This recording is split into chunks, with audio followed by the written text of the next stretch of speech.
she came to collect her award. Instead, she collected their respect by walking away from it all. The rain hammered against the windows of the grand ballroom at the Meridian Hotel, each drop like a reminder that some storms can't be weathered. They have to be walked through. Inside, crystal chandeliers cast warm light over tables draped in ivory silk, where Chicago's most powerful gather for the annual Excellence in Innovation Awards. At table 12, near the back, but not quite hidden, sat Dr. Maya Patel, 38 years old, founder of MedTech Solutions. Born in Mumbai, raised in Detroit after her family immigrated when she was 7. Her father had driven a taxi for 12 years while her mother cleaned office buildings at night, both sacrificing everything so their daughter could become the first doctor in the family. She wasn't just any doctor, though. Maya had revolutionized emergency medical response with her AI-powered triage system, saving thousands of lives across 43 countries. Tonight, she was here to receive the Lifetime Achievement Award, the youngest recipient in the ceremony's 20-year history. She smoothed the fabric of her midnight blue gown, elegant but not flashy, the kind of dress that commanded attention through quality, not spectacle. Her dark hair was swept into a classic chignon, diamond studs catching the light, a gift from her late mother, the only jewelry she ever needed. Dr. Patel, her assistant Marcus whispered, leaning in from the seat beside her, "The ceremony starts in 10 minutes. She nodded, her fingers absently tracing the speech cards in her clutch. 3 months of preparation had led to this moment. The award came with a $2 million research grant and a board position at the Medical Innovation Foundation, doors that would open opportunities she dreamed of since medical school. But something felt wrong. She couldn't name it yet, just a tightness in her chest that had been building since she'd arrived an hour ago. The ballroom buzzed with Chicago's medical and tech elite. Pharmaceutical executives in perfectly tailored suits. Hospital board members adorned with jewelry that cost more than most annual salaries. Venture capitalists who spoke in millions like others discussed lunch plans. Maya scanned the room. She'd been to events like this before, but tonight felt different. More eyes on her, more whispered conversations that stopped when she passed, more smiles that didn't quite reach the eyes behind them.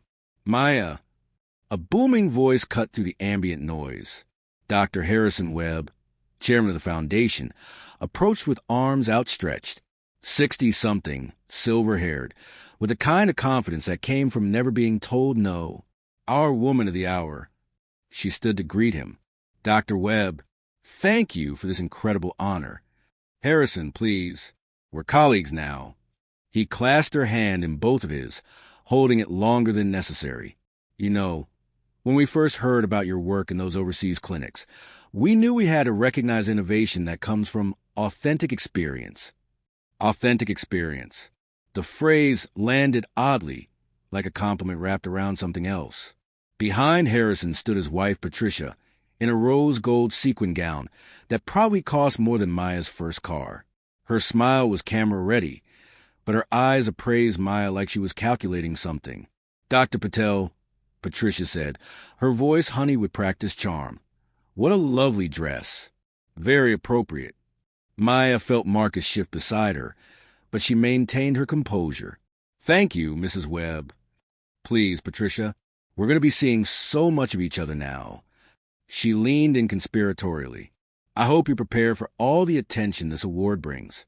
The media, the speaking engagements, the board meetings. It's quite an adjustment from your usual environment." There was again that subtle emphasis that made Maya's spine straighten. Harrison gestured toward the head table. "Come, let me introduce you to some of the other foundation members before we begin." They moved through the crowd, Harrison's hand hovering at Maya's lower back in a way that felt more possessive than polite. She caught fragments of conversation as they passed. Incredible story, really inspiring. Finally diversifying the award recipients. Perfect timing with all the representation initiatives. Each comment felt like a small paper cut, individually insignificant, collectively painful. At the head table, a group of distinguished men in tuxedos turned as they approached. Maya recognized most of them from medical journals and business magazines. Titans of industry who control billions in research funding. "Gentlemen, Harrison announced. "Meet our honoree, Dr. Maya Patel, the triage innovator," said Dr. Robert Sterling, CEO of Medicorp Industries. He extended his hand with a patronizing smile. "We've been following your work. Quite impressive what you've accomplished with such limited resources." Maya shook his hand firmly. "Innovation often emerges from necessity, Dr. Sterling. When you're working in refugee camps and disaster zones, you learn to do more with less." "Yes, exactly," chimed in Dr. Michael Chun, Chief of Research at Preston Medical. "That's what makes this so authentic. Real grassroots innovation, not like the ivory tower research we usually see." Grassroots, another loaded word that made Maya's jaw tighten imperceptibly. Harrison beamed. "That's precisely why Maya is perfect for our foundation. She brings a perspective we've been missing. And the optics are fantastic," added Patricia, appearing at Maya's shoulder. "The foundation has been getting pressure about representation." Maya solved that beautifully. The words hit like a slap. Maya felt the room shift around her, conversations becoming background noise as the reality crystallized. She wasn't here because of her achievements. She was here because of what she represented. Marcus caught her eye from across the circle, his expression concerned. He'd heard it too. "If you'll excuse me," Maya said, her voice steady despite the fire building in her chest. "I need to review my speech once more." "Of course, dear," Patricia said. "These things can be so nerve-wracking the first time." Maya walked toward the restroom, her heels clicking against marble floor like a countdown. Behind her, she heard Harrison's voice. "She's perfect, isn't she? Exactly what we needed." The ladies' lounge was a sanctuary of muted pink and gold, designed for touch-ups and private conversations. Maya stood before the ornate mirror, not fixing her makeup, but studying her own reflection. The woman looking back had worked 16-hour days for 15 years, had held dying children in earthquake zones, had built an AI system that could predict medical emergencies with 94% accuracy. That woman deserved better than being someone's diversity checkbox. Her phone buzzed. A text from her business partner and best friend, Dr. Anita Rodriguez, back in San Francisco, watching a live stream. "You look amazing. We're all so proud." Maya stared at the message, her throat tightening. Anita didn't know yet. None of her team knew what she was beginning to understand. She typed back, "Thank you," still processing everything. The door opened and two women entered, their conversation already in progress. "Such a smart move by Harrison," one was saying. "The Maya Patel thing kills two birds with one stone. International recognition and diversity all wrapped up in one package." "Absolutely," replied the other. "And she's so articulate, not like some of the candidates we've seen. Very presentable." They noticed Maya and smiled politely, but the damage was done. She was a strategic choice, not a deserved one. Maya returned to the ballroom just as the lights dimmed. Harrison took the stage, microphone in hand. "Ladies and gentlemen, welcome to our 20th Annual Excellence in Innovation Awards." His voice boomed across the room. "Tonight, we celebrate not just achievement, but the evolution of our industry. We recognize that true innovation comes from diverse perspectives, from voices that have been traditionally underrepresented in our field." Maya felt every eye in the room turn toward her table. The spotlight wasn't celebrating her work. It was highlighting her otherness. Harrison continued, "This year's Lifetime Achievement Award goes to someone who embodies everything we value: dedication, ingenuity, and the kind of authentic experience that can only come from working on the ground level with real people facing real problems." More loaded language. Ground level. Real people. As if her medical degree from Johns Hopkins and her PhD from MIT were somehow less legitimate because she'd chosen to use them in refugee camps instead of private practice. Dr. Maya Patel has shown us that innovation doesn't just happen in boardrooms and laboratories. It happens in the field, where necessity meets compassion. The applause was thunderous, but Maya heard something else underneath it. Relief. They were applauding themselves for recognizing her, not recognizing her achievements themselves. She stood, walking toward the stage on legs that felt disconnected from her body. Each step carried her further from the woman who had entered this ballroom 2 hours ago with hope and excitement. Harrison handed her the Crystal Award, heavy, cold, beautiful. She looked out the sea of faces, some genuinely admiring, others satisfied at having done their good deed for the year. She unfolded her speech cards, the words she practiced dozens of times. But as she looked down at them, something shifted inside her.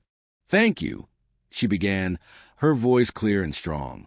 "When I was 8 years old, my father told me that in America, if you work hard enough and smart enough, you can achieve anything." He was right, but he didn't tell me that some achievements come with asterisks. A murmur rippled through the crowd. This wasn't the speech they were expecting. Tonight, I stand here not because my AI triage system revolutionized emergency medicine, not because my work has saved over 50,000 lives in 43 countries, not because I hold 17 patents and have published 42 peer-reviewed papers. The murmur grew louder. Harrison shifted uncomfortably beside her. "I stand here because you needed someone like me to make yourselves feel better about your choices. Because authentic grassroots innovation sounds more palatable than admitting you've ignored voices like mine for decades." The ballroom fell silent. Maya felt a strange calm wash over her, like the moment before a storm when the air goes still. This award comes with strings I didn't know existed. A board position that would make me the token diversity voice. Speaking engagements where I'd be introduced as the inspiring immigrant story. Research grants with implicit expectations about whose problems I should solve. She held up the Crystal Award, its facets catching the stage lights. "I came here tonight to accept recognition for my work. Instead, I'm being celebrated for my biography. My achievements have been reduced to my identity, and my identity has been reduced to your discomfort with having ignored people like me for so long." Harrison stepped toward the microphone, but Maya raised her hand. "I'm not finished." Her voice carried an authority that made him step back. "To the young doctors and researchers watching this, especially those who look like me or come from where I come from, your worth isn't determined by whether rooms like this finally decide to let you in. Your innovations matter whether they recognize them or not." She set the award down on the podium with a clear, sharp sound that echoed through the silent ballroom. "I decline this award, not because I don't deserve recognition, but because I deserve better recognition. When you're ready to celebrate achievements without asterisks, without authentic experiences and grassroots innovation, and all the other coded language you use to make yourselves feel progressive, then we can talk." She stepped back from the microphone, leaving the award on the podium like a crystal reminder of what could have been. The silence was deafening. Maya walked off the stage, past tables of shocked faces, past Harrison's red-faced stammering, past Patricia's dropped jaw. Marcus fell into step beside her as she headed for the exit. "That was—" he started. "Necessary," Maya finished. Behind them, the ballroom erupted into chaos. Conversations exploded at every table. Camera phones emerged. The live stream chat, visible on screens around the room, scrolled with reactions faster than eyes could follow. Maya didn't look back. Outside the hotel, the rain had softened to a gentle drizzle. Maya stood under the covered entrance, breathing in the clean, cool air, the weight she carried for months. The subtle comments, the loaded compliments, the feeling of being celebrated for all the wrong reasons, had lifted. Marcus emerged from the building, holding 2 umbrellas and shaking his head in amazement. "The internet is on fire," he said, showing her his phone. "The live stream has been shared 10,000 times in the last 5 minutes. The hashtag #NotYourToken is trending." Maya looked at the screen. Comments poured in. "Yes." Finally someone said it. "Dr. Patel just changed the game. This is what real power looks like." "I'm crying." She said what we've all been thinking. Her phone buzzed constantly. Notifications from Twitter, LinkedIn, news outlets, colleagues around the world. A text from Anita. "Holy shit, Maya. I'm crying and cheering, and so proud I can't even breathe." Another from Dr. James Morrison, her mentor at Johns Hopkins. "That was the most important speech I've heard in 30 years of medicine. Brave and necessary." A message from Dr. Sarah Kim, a fellow AI researcher. "You just gave every woman of color in STEM permission to demand better."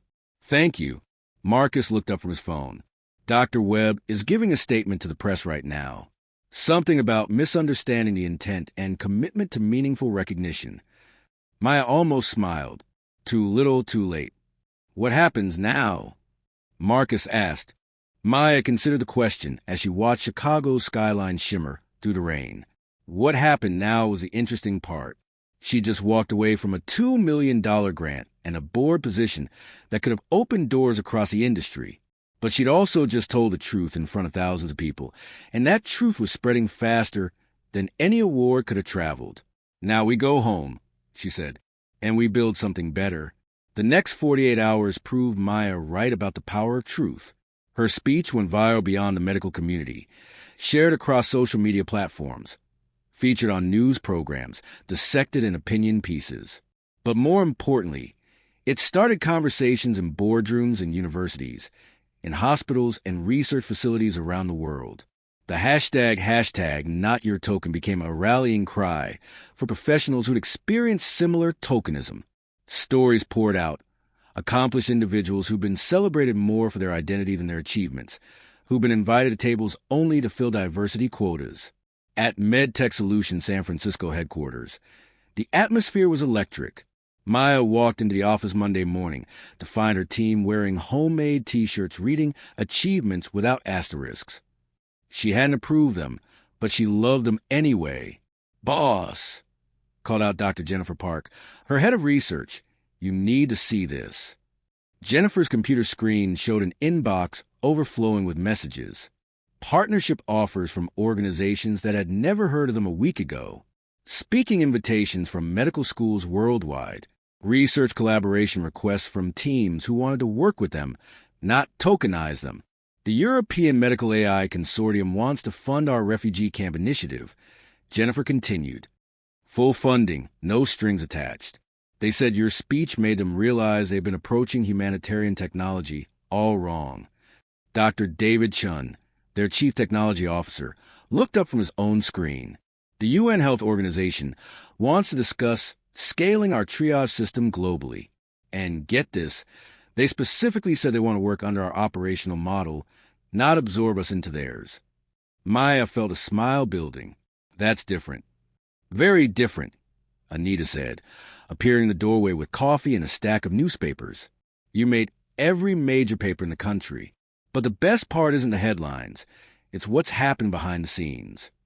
She spread the newspapers across the conference table. The headlines varied, but the message was consistent. When recognition becomes tokenism, Dr. Patel stands Sparks Industries' soul searching. The award that wasn't. How one doctor's refusal changed the conversation. Not your token. The speech that shattered Silicon Valley's diversity theater. Harrison Webb resigned from the foundation this morning. Anita continued. 3 board members followed. They're completely restructuring their recognition process. Maya looked up sharply. He resigned. Apparently, donors started pulling funding. The foundation's biggest contributors said they couldn't support an organization that treated achievements like charity work. The pharmaceutical companies that sponsor them are demanding changes. Jennifer pulled up another screen. It's not just them. Look at this. The screen showed a press release from the International Medical Innovation Alliance announcing new criteria for their awards. Anonymous review processes, achievement-focused evaluation, explicit policies against tokenism. 5 other major organizations have announced similar changes. David added, You didn't just reject one award, Maya. You changed how the entire industry thinks about recognition. Maya sank into her chair, overwhelmed by the ripple effects of that moment of truth on stage. She'd expected backlash, perhaps some support from fellow researchers. She hadn't expected to accidentally launch a movement. Her phone rang. The caller ID showed a number she didn't recognize, but the area code was familiar. Boston. Dr. Patel? This is Dr. Elizabeth Warren. Maya nearly dropped the phone. I hope you don't mind me calling directly, but I want to thank you for what you did Saturday night. Senator Warren? Thank you. I'm honored. I've been fighting tokenism in politics for years, but seeing you address it so directly in your field, that took courage. I'm calling because I'm working on legislation to address equity in federal research funding, and I'd love your input. not as a token voice, but as an expert who understands a problem from the inside. After the call ended, Maya stared at her phone in amazement. Real collaboration, not performative inclusion. Marcus knocked on her office door. "There's someone here to see you. Dr. Patricia Williams from the National Science Foundation." Maya recognized the name. Dr. Williams was the first black woman to lead the NSF, appointed just 6 months ago. She was a legend in computational biology. Dr. Williams entered, a woman in her 50s with silver-streaked hair and eyes that seemed to see everything. She extended her hand with a firm grip. "Dr. Patel, thank you for seeing me without an appointment." "Of course. Please sit." Dr. Williams settled into the chair across from Maya's desk. "I flew out from D.C. specifically to meet with you. What you did Saturday night, that wasn't just brave. It was necessary. You said what many of us have been thinking for decades." She leaned forward slightly. "I'm here with a proposition. The NSF is launching a new initiative focused on humanitarian technology development.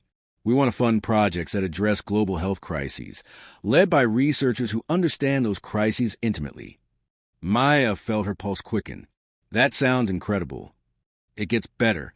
We want you to lead the selection committee, not as a diversity representative, but as the expert in emergency medical AI. You have authority over a $50 million fund, with complete autonomy over project selection." The offer was everything Maya had dreamed of: resources to scale their work globally, the ability to fund other researchers working on humanitarian applications, recognition based purely on expertise. The salary would be substantial, the platform enormous. You'd be working with the brightest minds in science, funded by the federal government with international reach. Maya looked out her office window at the San Francisco Bay, where container ships carried goods around the world, not unlike how her triage system now carried life-saving technology to places that needed it most. "Dr. Williams, I'm incredibly honored, but I have to ask, would I be the only person of color on this committee?" Dr. Williams smiled. "You'd be one of 7 committee members, chosen purely for expertise. The committee includes Dr. Raj Patel from MIT, no relation, Dr. Maria Santos from Stanford, Dr. Chinwei from UC Berkeley, and 3 others. The most qualified people we could find, period. No quotas. No quotas. No optics. No diversity initiatives. Just the best researchers addressing the most important problems." Dr. Williams stood. "I'll leave you to think about it. But Maya, this is what recognition without asterisks looks like." That evening, Maya sat in her apartment overlooking the Golden Gate Bridge, a glass of wine in her hand, and her laptop open to emails from around the world. Messages from young researchers who said her speech had inspired them to demand better. Notes from experienced professionals who admitted they'd been complicit in tokenism and wanted a change.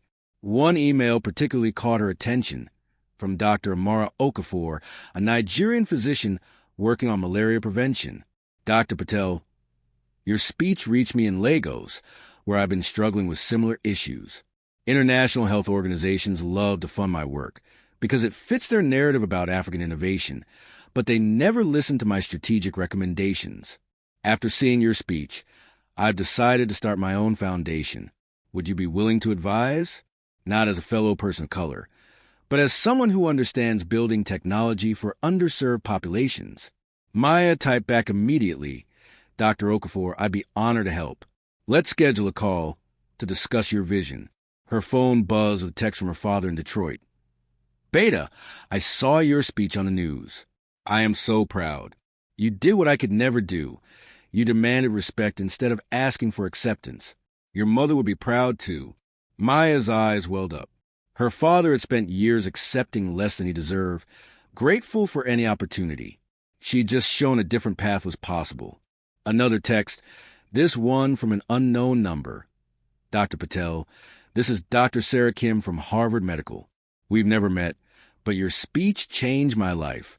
I've been the only Asian woman on my research team for 3 years, constantly asked to speak about the Asian perspective instead of my actual expertise in cardiac surgery.